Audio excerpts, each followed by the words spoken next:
Welcome back, everyone, to the 40K Fanatics podcast. Shane and Austin with you this day. What day?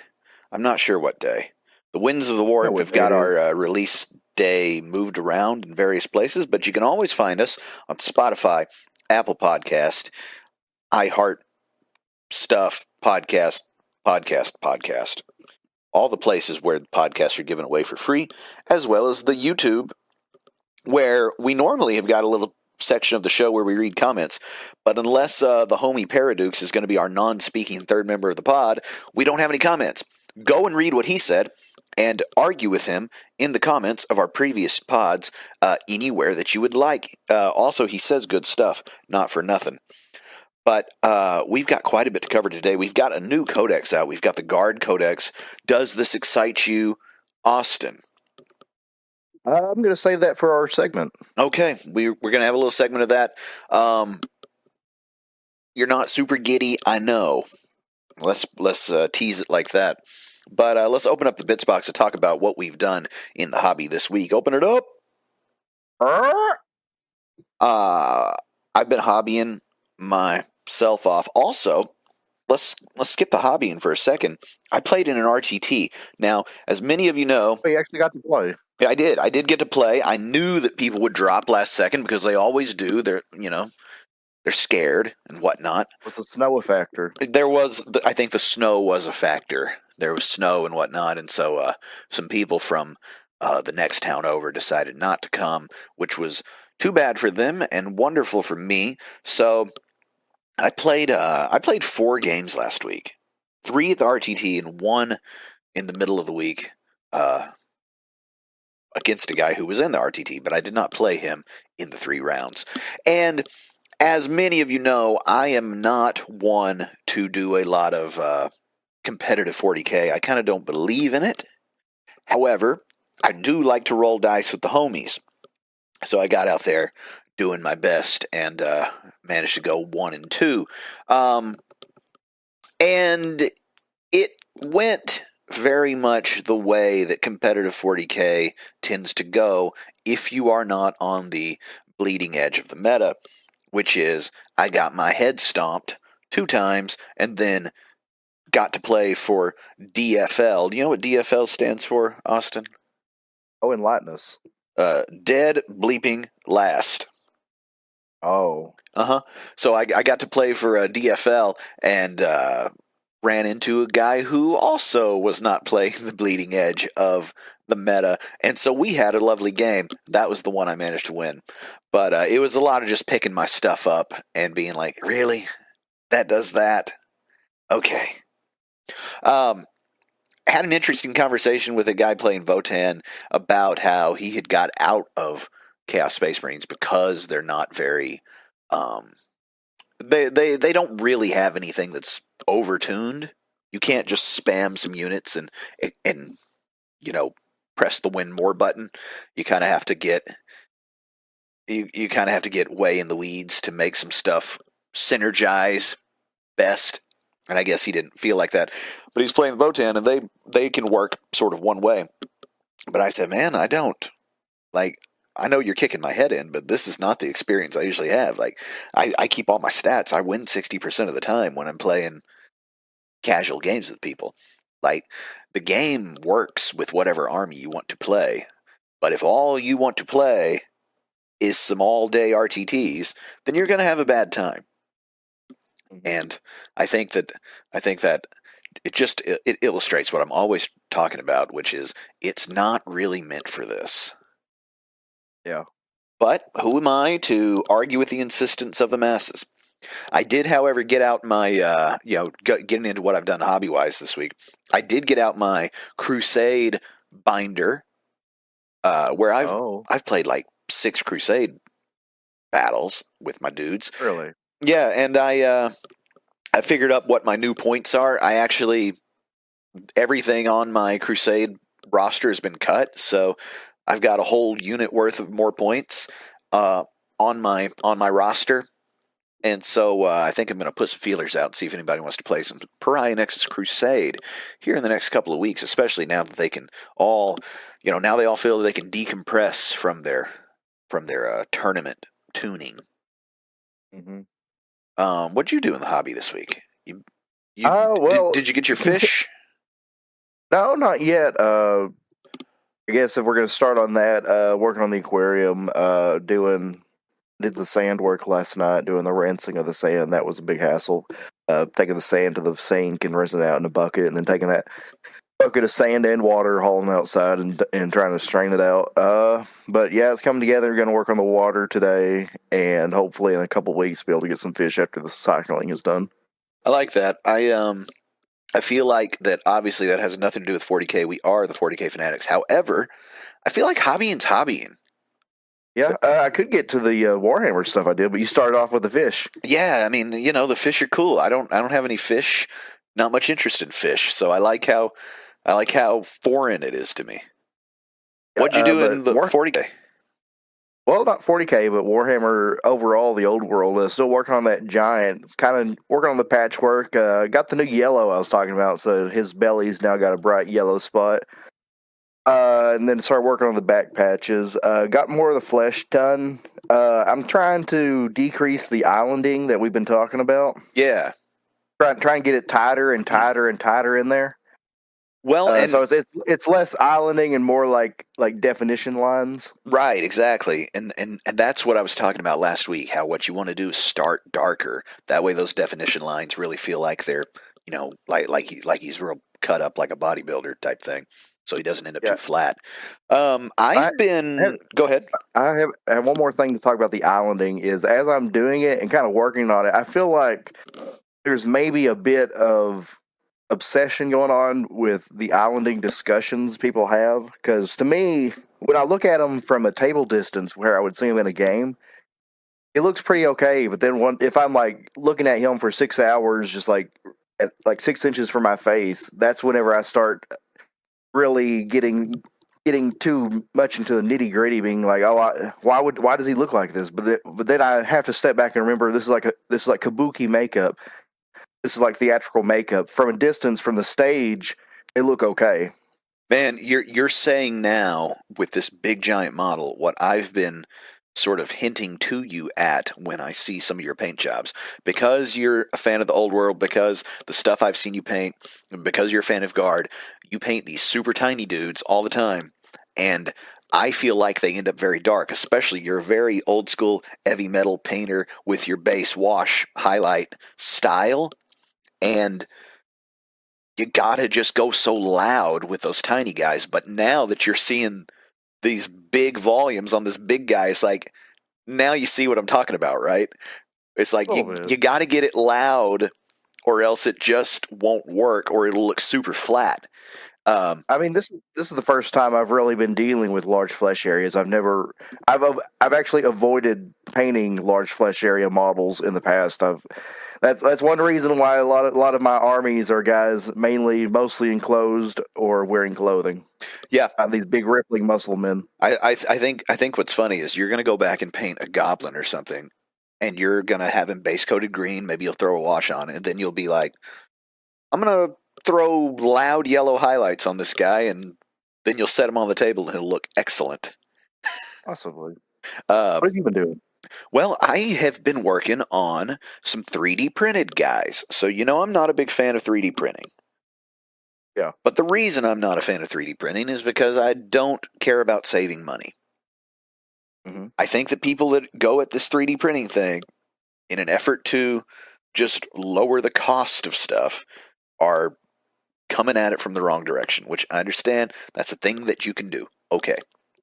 And the part that I'm trying to do is get very specific models for stuff that nobody could possibly make any money at if they mass produce them, such as the crew of the Nostromo from Alien that I got, the STLs, paid money for them, from Blacksite Studios to play in their game Violent Dark, which is the alien spaceship invasion game.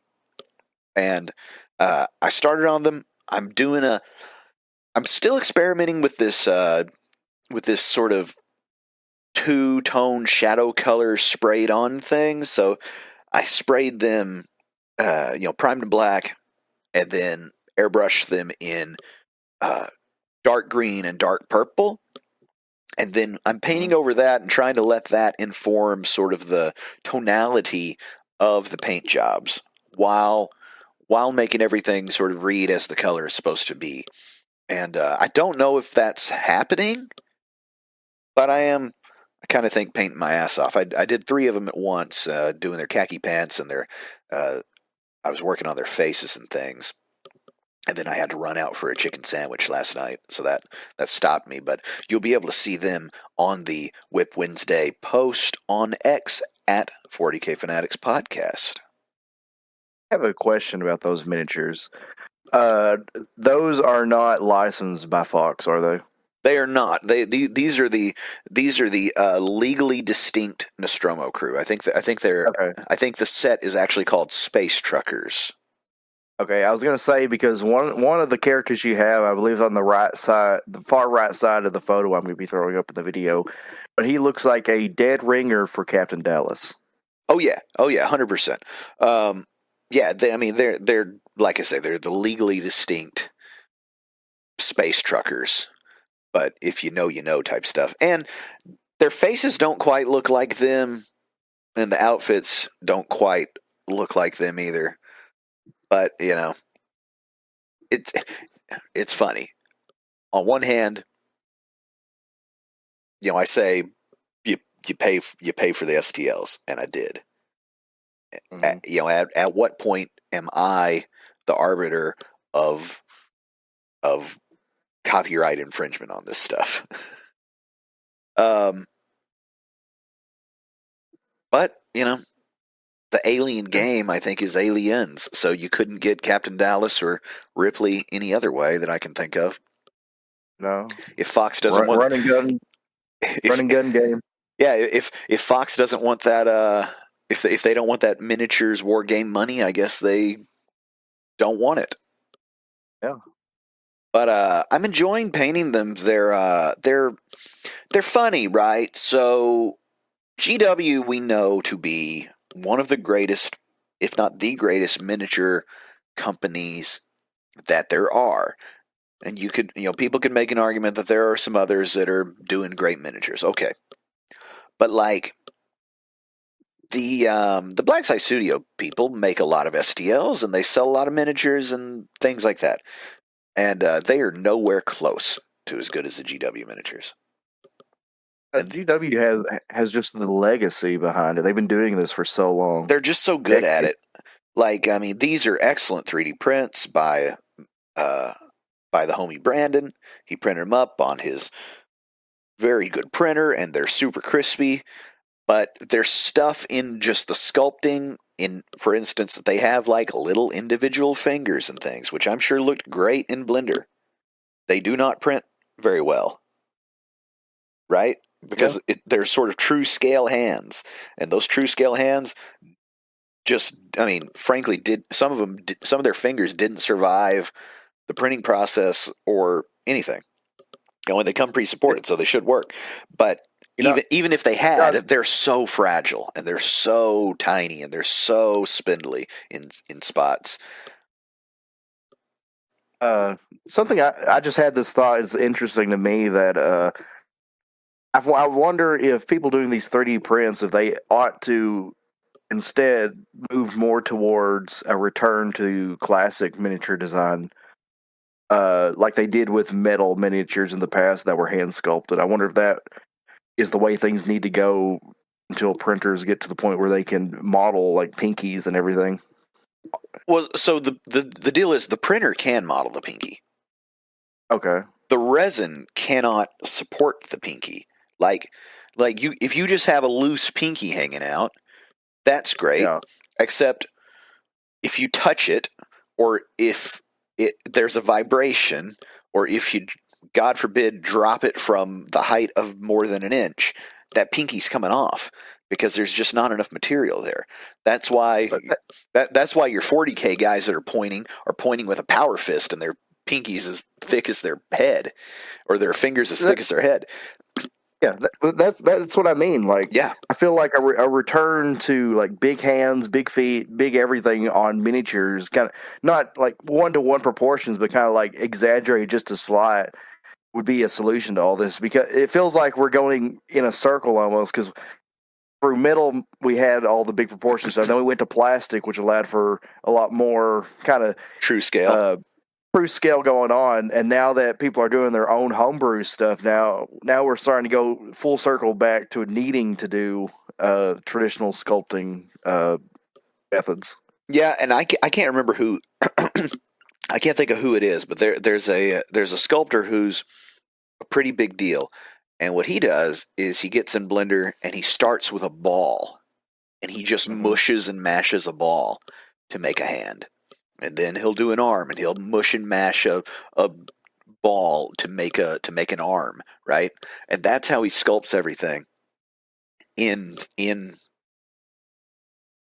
so that he ends up with some more sort of tangible results. Because what is happening in this 3D printing thing, this this 3D modeling, is people that come at it from video games, who learned it like sort of loading in a video game character and learning how the sausage is made. All that stuff works great. Pinkies, you rig them up. You can arrange the hands however you want. You can pose them however you want. That's all well and fine while it's in the computer, and then you try to get it in a 3D space and then scale it down to an inch tall, and you run into problems. So I think you're right. I think that there needs to be some sort of a, and I don't know. I don't do any 3D sculpting. I wonder if it's as easy as just grab at some spot and then sort of balloon the hands out. But then you would need to make new shirt sleeves.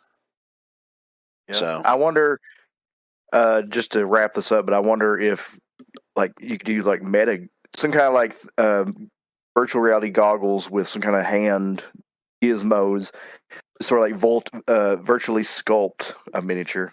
that would be neat. That feels like it would be neat. What about if people just got some putty and then we made better like LiDAR scanners? Yeah. To digitize actual sculpts of things, and not in the ham-fisted way that you see people sell these 3D recasts or whatever from Russia, and everything looks like it's just made out of cardboard. That's not what I mean. But yeah. I don't know. I like the idea of people making their own art, but like with music and like with everything else, that doesn't mean that it's good, right?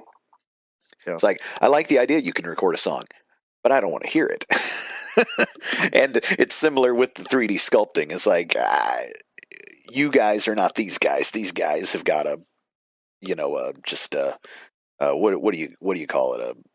A world of knowledge, or institutional knowledge. That's what it is. GW has that more than anybody because they've been around longer. They've been doing this thing. Yeah. I don't think I have anything else for the Bits Box. Let's close it.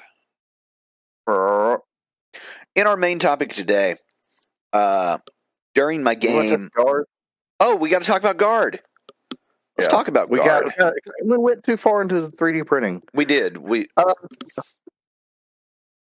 Unofficial third segment. So Guard's getting the new Codex. Guard's got it. I think I've seen tabletop. I watched. I don't think it's out yet, though. Yeah, I think it may be pre-order or something like that. Well, the content creators have it, and we've seen it via them because we don't get anything. We would like stuff, though. If anybody at GW is listening. I am always happy for new stuff. Full stop. Some appear to be less pleased with the Guard Codex. You've got a couple of axes to grind. What do you think as our resident Guard player? Okay, so this is a trend that I have been seeing since getting into the game, and has actually been going on before I got into the game. But it feels like every subsequent edition has further kind of cut off a bit of what makes guards unique in 40K, and kind of is slowly streamlining them down into Everybody else. a very marketable commodity.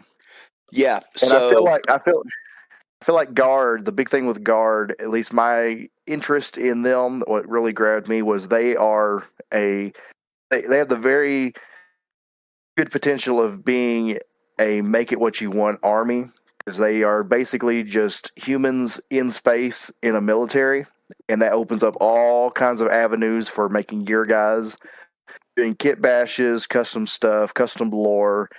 They for a long time they were a playground army in making what you want.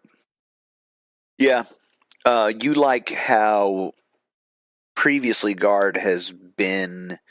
They've been the last tether to Warhammer Fantasy games like Old World, army composition more like a historical, or like your bolt actions, like your Napoleonic things, like your saga, where you've got troops and you've got some vehicles and have all the fun you want with that.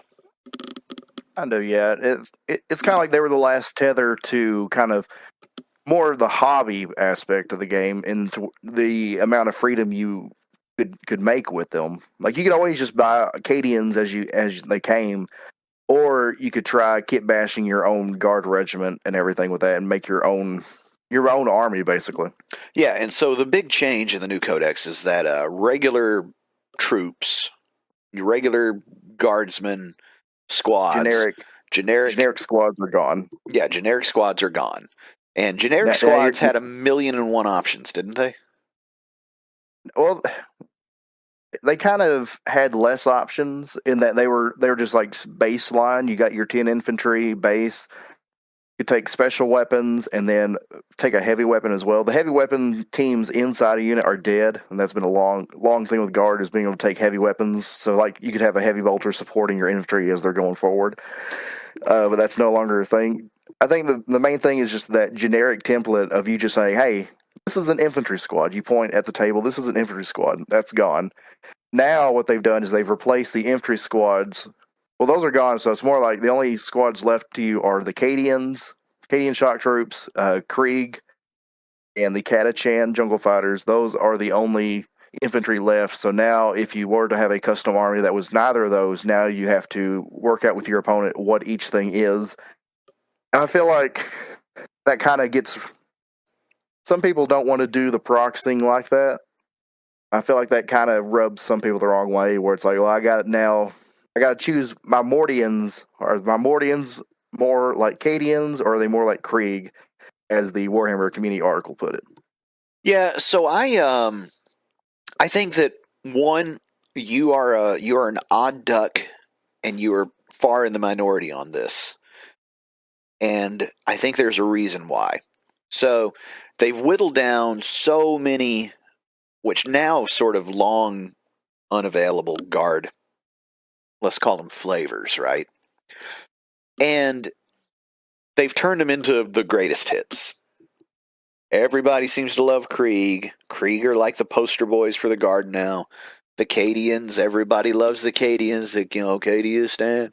And then the Catachan Jungle Fighters, because they're the dudes from Predator, which, I don't know. Do they even have a new kit? Have they recently had a kit, or is that something that we expect? I think their kit came out in 1998. I think maybe 2000, but it's like turn of the century models that have. I think the only reason they're still in the rules is because they're a plastic kit. If they did not have a plastic kit, they would have gotten rid of them a long time ago. Yeah. So and I think it sort of makes sense that you have your sort of regular guys, which are the Cadians. You've got your siege dudes, which are the Krieg, and then you've got your recon dudes, which are the jungle fighters. I would not be surprised to see a refresh on the jungle fighters come in the middle of the year or something like that. Kill team. Yeah, new kill team, that kind of thing. I don't think. Like, who are the desert dudes? What do they call them? The Talarn. The Talaran, yeah. I don't think if you had a Talaran army that it would be very difficult to distinguish those 3 unit types. And I think it would be very cool. However, and I think this is why they've done this, you have an interest in having sort of a particular guard.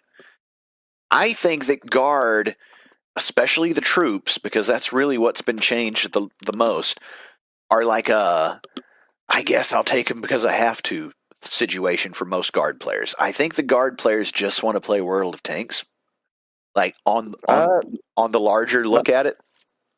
Not necessarily.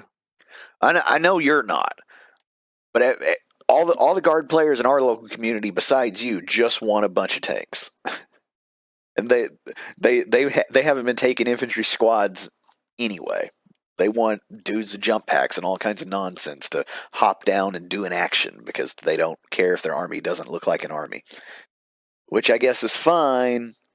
But I think that's how most people are playing guard. It's like those 60 bodies of troops are stuff that people hardly want to paint, much less kit bash into anything that might come out of one of the books, which I think is at once a shame and also totally reasonable why GW has done it this way. I think there would be less wailing and gnashing of teeth if Games Workshop hadn't labeled each of these 3 infantry units as Cadian Creek and Catachan. I saw a post online about this, and I think it would have been better if they would have had like some kind of, just gave them generic names like this is your recon regulars, team, recon, and siege squads. Yeah, just give them something like that. I feel like there'd be less wailing because of that. And that's what they did for the detachments. In fact, the detachments are in the book are all very kind of vaguely named, which has been the 10th edition thing, which I really enjoy because, in 9th it was very, your Iron Warriors are your Iron Warriors, and your so and so's are your so and so's, right? And it felt very paint them this color or else. And now we've gone away from that, and they're more sort of they almost have a the detachments sort of have hints of the flavor of whatever it is that you used to would have to paint your entire army as, right? Yeah, it just feels kind of backwards, and the detachments, I don't know, it just feels like the big thing with this is that Games Workshop's getting rid of anything that they don't sell. They never sold an infantry team. Yeah, I think too. Talking about what they sell, those dudes in those little gas masks just fly off the shelves. And I mean, don't hate the player, hate the game, right? GW's like, what you want us to do? You want us to not make all this money? Apparently, if we put a trench coat and a gas mask on a guy, you all want them. Who are we to say less? Yeah, and a lot of new units have the Krieg wording attached to them, so then that also kind of, I don't know, I think some people also don't like having to take a unit that's a Krieg unit if they want that gameplay wise. Yeah, no, I know what you're saying. I think on the whole, it's probably gonna be better for Guard to get some armies that look a little more like Guard by having these units have their own abilities, kind of, and have some purpose rather than just. I mean, I feel like the generic troops are a little bit of a meat shield to stop charges. And these guys, I mean, they're still going to be that, but I think there will be a little more. There will be a little more utility in having some guys that do more stuff just inherently by their unit type. Yeah, I guess. But that's just like my opinion, man. Detachments are pretty cool, I guess. You got more of them, and I always think that more ways to play with your stuff is good, especially if you have a broad collection. Yeah, I was gonna say I just don't have an army that fits into anything but combined arms. Well, and the folks are saying that meta-wise, the combined arms is probably still the strongest one, just because it works. It works in both directions. So whatever you take is, because even if you're going to take, say, the recon detachment, you're still going to have some tanks. The detachment's just not going to very well leverage the tanks. The guardsman orders are still the army rule, and those did get an expansion. A whole lot of your various leader units now give an extra order, so they can kind of order their guys and another. That's always been some can order three. It's always been an issue this edition, trying to do order economy, trying to maximize your orders without having to just like stuff yourself full of units, command units. Yeah, I like that they evened that out a little bit. I think it's it's silly the way that Guard has worked, where the idea that all these elite fighters of the Imperium are unable to carry radios around. In our own modern militaries, every single guy on the battlefield's got a radio in his ear, and the idea that these dudes in the 41st millennium are running around like, oh, I didn't hear him. I understand it's bad out there, guys, but communication is probably not that difficult. At least the way it looked on the tabletop. Well, the way the Vox works is that the officer would send out the order over the Vox, and the Vox guy that with the backpack Vox, he would then relay that order to everyone else within that unit.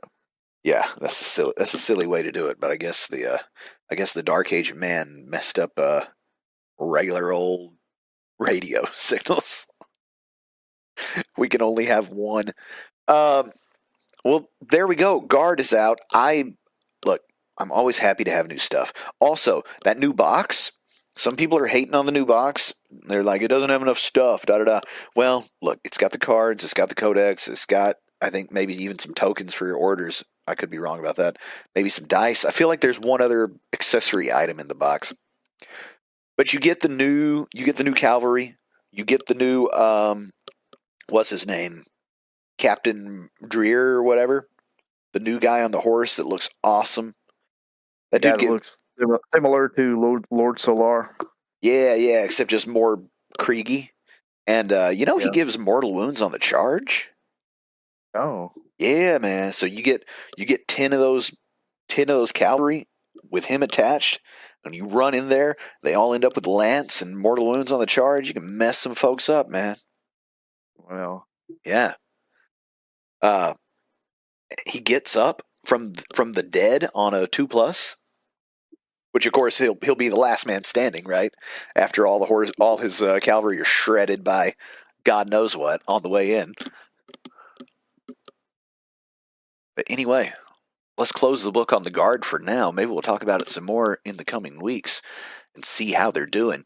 I do have one thing to say. Go ahead. I've been shopping for a new 40K army. Oh my gosh.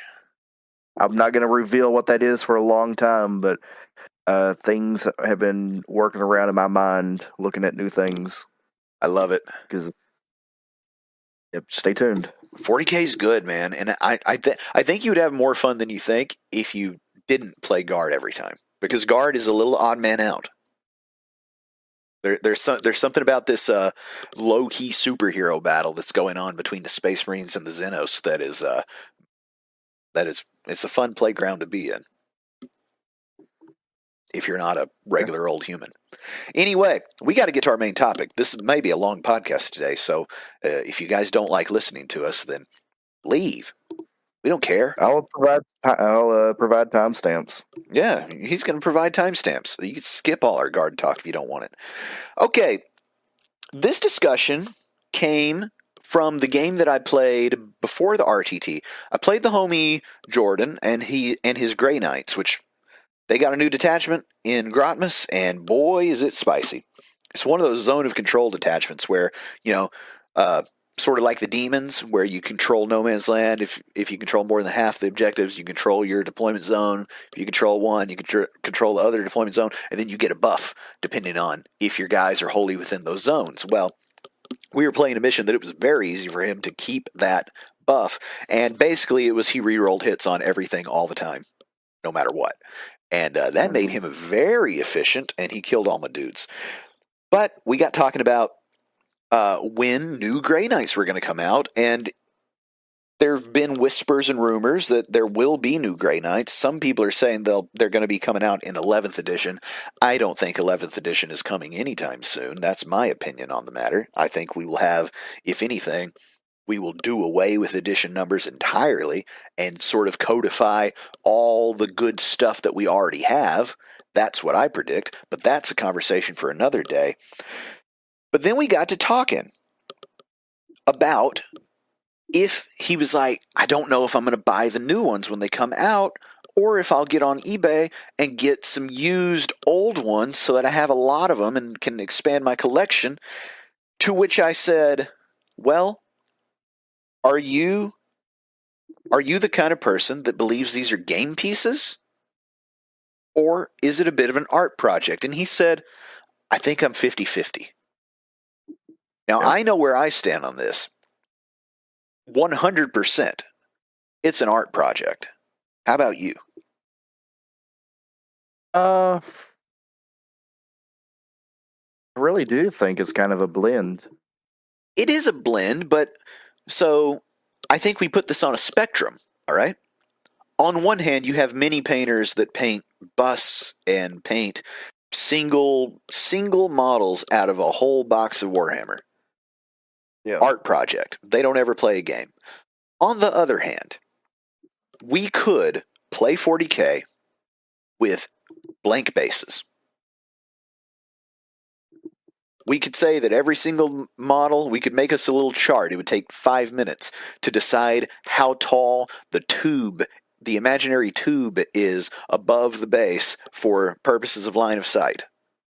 Or we could run line of sight like literally any other game does and forget true line of sight and just go, target line, sight line from like a tangent edge of the base to whatever. Like every other tabletop game seems to do. You could play it that way. But would that be fun? No, I don't think it would. Like, checkers is a fine game for 1915, right? But we've come a long way. Now, I've got 3 points that I thought we'd cover about this and sort of discuss, and you've got an angle on this as well. Let me hear your angle on this discussion. So I brought this up, I believe it was the last episode, and something I've been thinking about is the ever-increasing quality and just magnitude that they're doing with the paint jobs for Games Workshop products. Yeah. I proposed, is this deterring people from getting into painting? If they're getting into the game, they got their box of Space Marines or whatever else, and the guys on the box are immaculately painted and just above and beyond what they could probably accomplish. I feel like if Games Workshop, I'm sure this, like, people will buy the models going, wow, these look amazing, but then their end result will not match that quality. I wonder if something more down to earth and not bad looking, but like upper tabletop quality, tabletop standard would get the box and try to inspire more people to paint. Yeah, I mean, the thing that's inspiring people to paint is the fact that and I love this, that they use 10 points of stick in the game to get you to paint something. We've talked about that before, about all the people who begrudgingly put three colors and some sand on their bases, right? And then by the second or third time you do that with an army, you start thinking, you know what? I'm getting pretty good at laying these 3 colors down. What if I actually tried, And there's a siphoning process that happens there, right? You have a whole bunch of people that either don't even bother to do the 3 colors, or you get a bunch of people that just continue to do the 3 colors for the rest of their life. I don't know why those people are doing this thing. but they're out there. But then you get the rest of them that siphon down to various levels. Some of them go as far as to just set the game aside entirely and paint stuff. Like that's a thing that happens. I think worse than the box art for what you're talking about is Instagram. Sometimes I see, especially, let me tell you, the worst offender is Commander Dante. I think he's a commander, isn't he? The Blood Angels guy? He's a chapter. Is he chapter master? He is chapter master, I think. Chapter master Dante. That dude, you know him. He's in a jump pack. He's a Blood Angel. He's got all gold everything. And there are Instagram pictures of him that are allegedly paint jobs that I think are just Photoshops. Because I cannot believe that so many people in the world, different people, are able to paint this non-metallic metal gold so smooth that it, just looks like you went and grabbed, shiny metal in Blender or in Photoshop and stuck it to his various surfaces. I cannot believe there are that many people that are doing that for no money and for Instagram clout. But I feel that's a way worse offender of the sort of feeling like you'll never be good than the box art. Yeah, I guess Instagram really is the kind of ruiner of people. Yeah, no, 100%. It's totally the ruiner of self-esteem all over your body everywhere. or your paint job, it just ruins it. Yeah, and Twitter and X is probably the ruiner of your self-esteem about your thoughts and feelings. And I'm sure Facebook is somewhere in there ruining your wallet with their targeted ads. So I've got here on my list. So there's the old or new models part, like Jordan and I talked about, and I made the point to him. I said, I think if there's any part of this that your guys are an art project, there's no way you would be able to have your little dinky firstborn guys that are, and they're so small. They look so small these days. You rock up and somebody's got the new ones. You will not be able to help yourself but to go get some new ones, right? I'm going to push against that. You think you'd be able to just roll with your old ones? Well, I think that if you're looking to have, I don't know, I feel like it's a stylistic choice. 100%. Because I personally like the old Tactical Marines better than Primaris Marines, and I feel like if I were to already have like the old Grey Knights, I would attempt my best to try to keep the army little guys to have more cohesion with the whole project. Yeah, well, see, that's because you like the little guys almost more than their Grey Knights, right?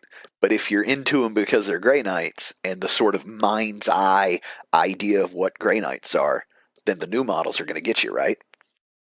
It's because when I see firstborn guys, and I'm spoiled because when I first got into the game, people tell me, because I didn't even realize this had just happened, but that Chaos Space Marine Legionary kit was fairly new when I got into the game. So they're the new monopose, scaled up, bigger, theoretically firstborn guys, and they look so slick. They're so dynamic. They got all kinds of stuff going on. And then I see little firstborn squatty Marines, and every single one of them is standing at 11 and 7. And then their arms are doing whatever with 90-degree elbows. And I'm like, wow, that's a lot of dudes standing with their legs spread, right? I know, it's awesome. Well, see, it's awesome if you're into it. But if you don't have any sort of if that doesn't hold any, I don't know, nostalgia or particular stylistic thing for you, then there in no way those new Grey Knights aren't going to just feel like a Ferrari compared to the old ones, right? Sure. I had another thing here. And this is like game pieces or art projects. And I wanted to talk a little bit about how basing and such affect the game. So this gets into sort of a modeling for advantage and things, which GW is kind of stepped in on. Have you noticed this? Mm-hmm. Things with wings or big overhanging stuff, swords that stick out and things. That has been FAQ'd to sort of not count for line of sight. So when you're trying to hide your demon prince behind a building, if his wings are sticking out but his base is behind the ruin, then he's behind the ruin. You can't just be like, can't annihilate him with my bane blade. Right, you can't because I can see the tip of his sword. Yeah, exactly. Because the idea of the game is that the idea of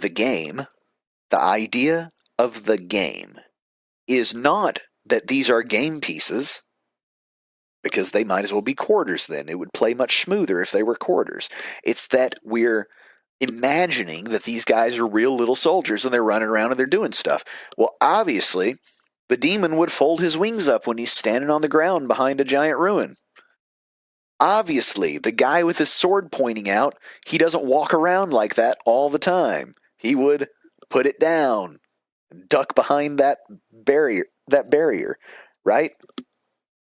And so we get into the art project or game piece. Like, what do you think about when you see big plinth style, cork tower bases? And, that makes the model more visible theoretically. Does that matter to you?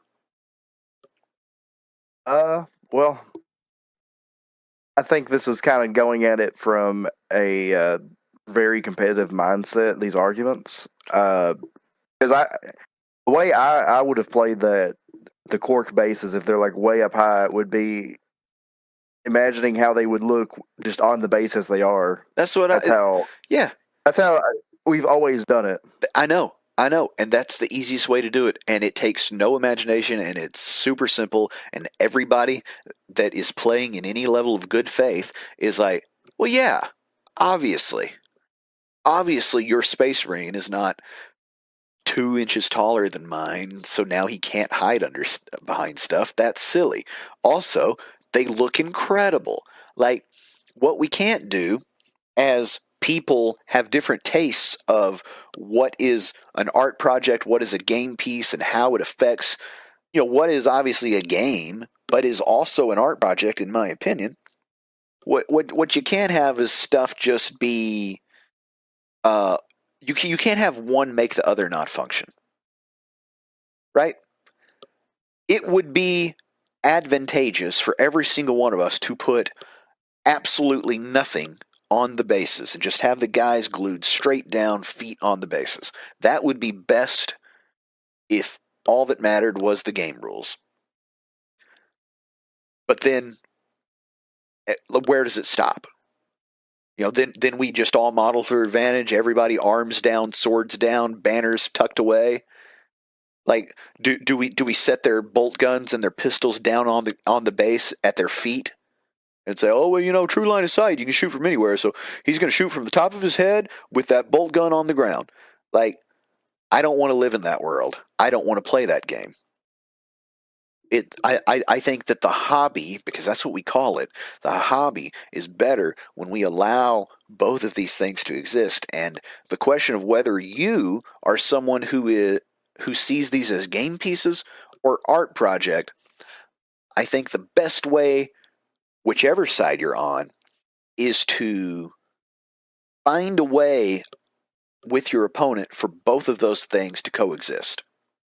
So if you rock up and your dudes are unpainted, standing flat on their bases, and the guy you're playing has got just an immaculate, awesome-looking, tactical rock-filled art project, you don't stand there and be like, well, I can see the barbed wire on that guy's base sticking out behind this thing.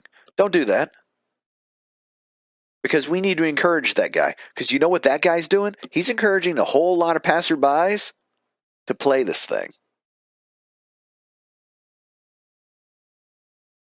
I think that's all we got, isn't it? Yeah. That was a good finish. Let us know what you think in the comments, and we'll read them when we open the Vox channel next week. As always, Stay fanatical.